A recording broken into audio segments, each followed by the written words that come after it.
Imagine a world where giant freight ships don't just chug across oceans, they're hoisted into the sky and hauled over mountains on a bridge bigger than anything you've ever seen. Sounds like a sci-fi blockbuster, right?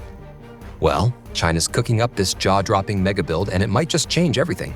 This is Megalith. Please subscribe for the world's best mega projects. In this video, we're unpacking the wild idea of a bridge that carries entire ships, why China's chasing it, the insane engineering it demands, and whether it's pure genius or totally bonkers. Trust me, you won't believe what they're planning.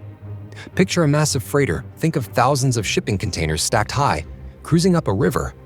Suddenly, it hits a wall, a mountain range, a towering dam, or some unforgiving terrain. Normally, that's game over. Unload the cargo, truck it overland, reload it later. Total hassle, right? Not in China's playbook. Their fix: a colossal bridge that grabs the whole ship, lifts it into the air, and carries it across like it's no big deal. It sails into a high-tech dock, gets scooped up by cranes or rails, crosses miles of rugged landscape, and then, boom, drops back into the water on the other side. It's like a magic trick for million-ton monsters. This isn't just a bridge, it's a game changer. Imagine the possibilities, ships zipping past obstacles without breaking a sweat. It's bold, it's nuts, and it's so China. Now, you might be wondering, why on earth would anyone need to do that? Fair question. China's economy is a juggernaut, and a huge chunk of it rides on shipping. The country dominates global shipbuilding. Over 50% of the world's merchant tonnage comes from Chinese yards. Ports like Shanghai handle mind-boggling volumes of cargo daily. But here's the catch. Geography isn't always cooperative. Shallow rivers, clogged canals, and choke points like the Malacca Strait, where 80% of their oil squeezes through, slow everything down. Worse, that strait is a geopolitical hot potato. One blockade, and China's energy lifeline's toast. No wonder they're obsessed with shortcuts. Beijing's been hunting for ways to bypass these hurdles for years, whether through rail networks like the new Eurasian land bridge or wildcards like Thailand's land bridge idea. This ship-carrying bridge, it's like the next-level evolution of that thinking. Cut the middlemen and move the whole darn ship. They've already got tricks up their sleeve, like the Eurasian land bridge, a rail network slashing shipping times to Europe from weeks to about 15 days, or Thailand's proposed land bridge to dodge Malacca entirely. This ship-carrying bridge, it's the ultimate flex, skip the detour, conquer the terrain. Take the Yangtze River. Dams like the Three Gorges force ships into slow-motion lock systems. Hours wasted. Lifting them over could cut that to minutes. Or coastal routes with pesky peninsulas, why go around when you can go over? It's a speed boost, a control grab, and, let's be real, a chance to show off. What do you think? Practical move or just China flexing for the gram? Drop your take below. We're talking about lifting ships that weigh as much as skyscrapers, tens of thousands of tons, cargo included, over miles of land. The bridge would be a titan, steel and concrete beefed up to handle insane loads, tricked out with monster cranes, cables, or maybe a rail system on steroids. The ship sails into a cradle at the base. Think of it like a giant hammock, locks in tight, and then gets yanked skyward. It glides across, smooth as butter, before sliding back into the water. Precision's everything. One wobble, and you've got a container avalanche. China's got the chops for this. They've built the 102-mile Danyang-Kunshan Grand Bridge for bullet trains and the 34-mile Hong Kong-Zhuhai-Macau C-span. Scaling up to haul ships? It's less if and more how big. Billions would pour in. Beijing loves a splashy investment. But holy cow, the challenges are next level. First, the price tag, ouch.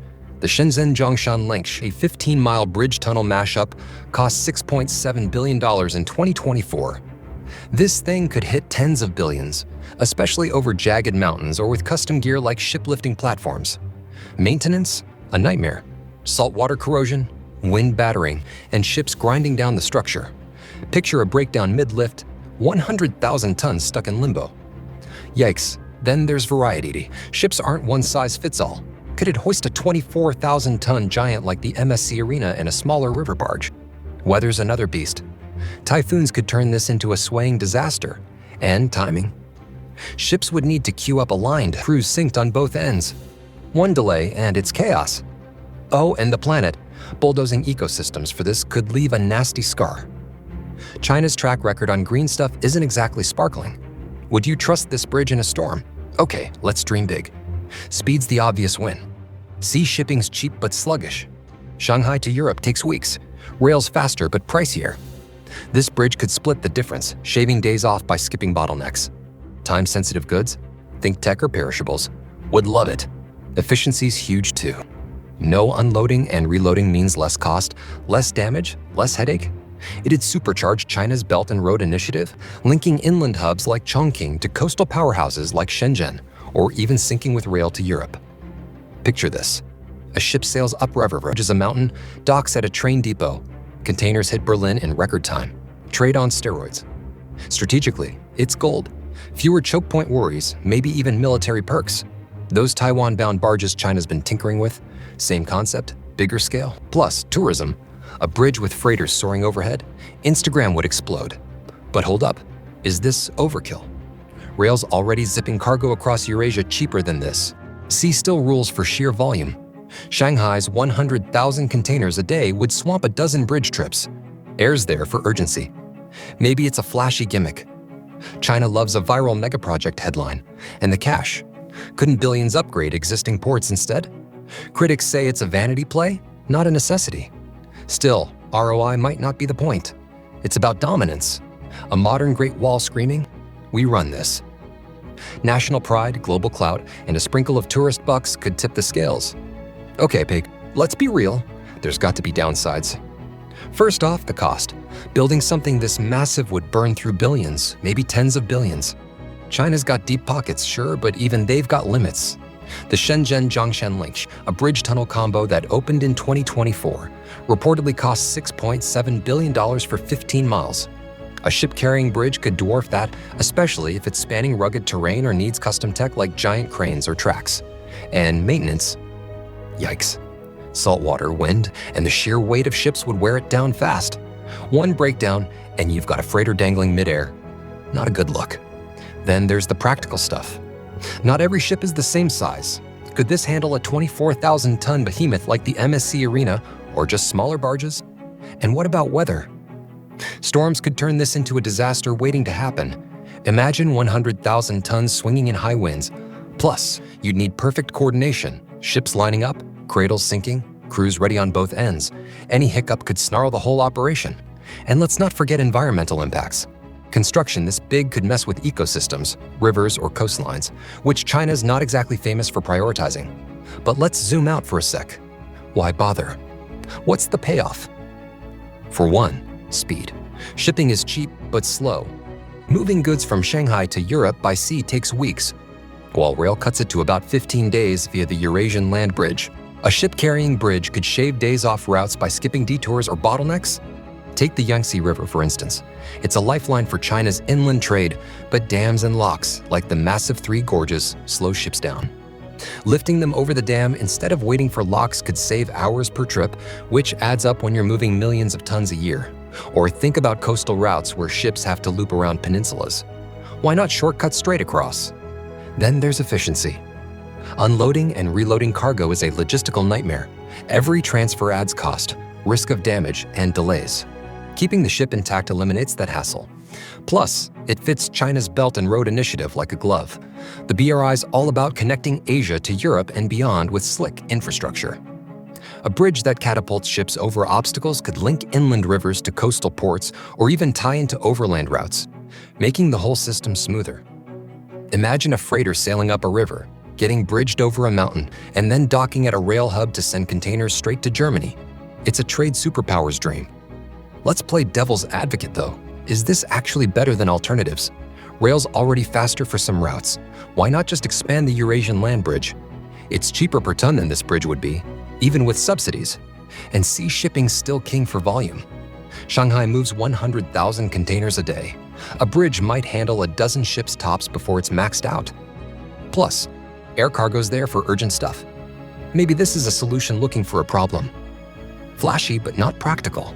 China loves a good press release, after all, and this would generate headlines for years. But here's where it gets interesting: strategy. This isn't just about economics. It's about control. China's nervous about choke points like the Malacca Strait, where 80% of its oil imports pass. A hostile navy could choke that in a heartbeat. Building shortcuts, like a ship-carrying bridge, gives them options, reduces reliance on vulnerable routes. It's not hard to see the military angle either. Those special-purpose barges they're building could be for Taiwan landings. Same vibe, moving big stuff fast, bypassing obstacles. A bridge like this could double as a wartime asset, shifting naval ships or supplies overland without exposing them to open sea. So, who would use it? Inland trade hubs like Chongqing or Wuhan could link to coastal giants like Ningbo or Shenzhen more seamlessly. Exporters in Europe might love it if it cuts a week off delivery times. But the real winners are China's planners. It's another feather in their cap, proof they can bend geography to their will. And let's be honest, it'd be a tourist draw too. Imagine the selfies. We can't help but admire the guts of it.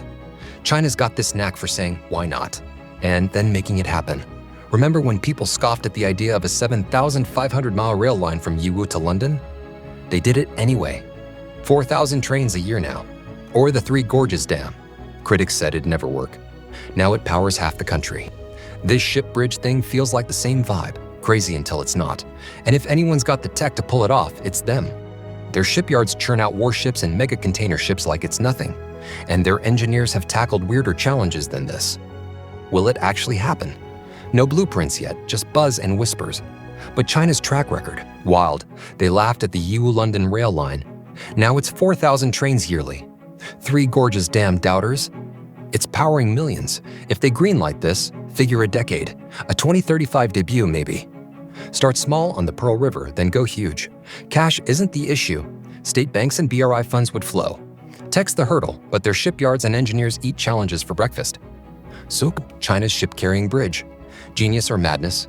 It's a tech flex, a trade turbocharger, and a geopolitical power move. Sure, it's a mountain of money and migraines. But China thrives on turning impossible into done. Will it reshape shipping or flop as a billion-dollar stunt? I'm betting on crazy but brilliant. What's your call? Hit the comments. Genius, bonkers, or both. This is Megalith. Please smash that like button and subscribe for more wild ideas, and I'll see you in the next one.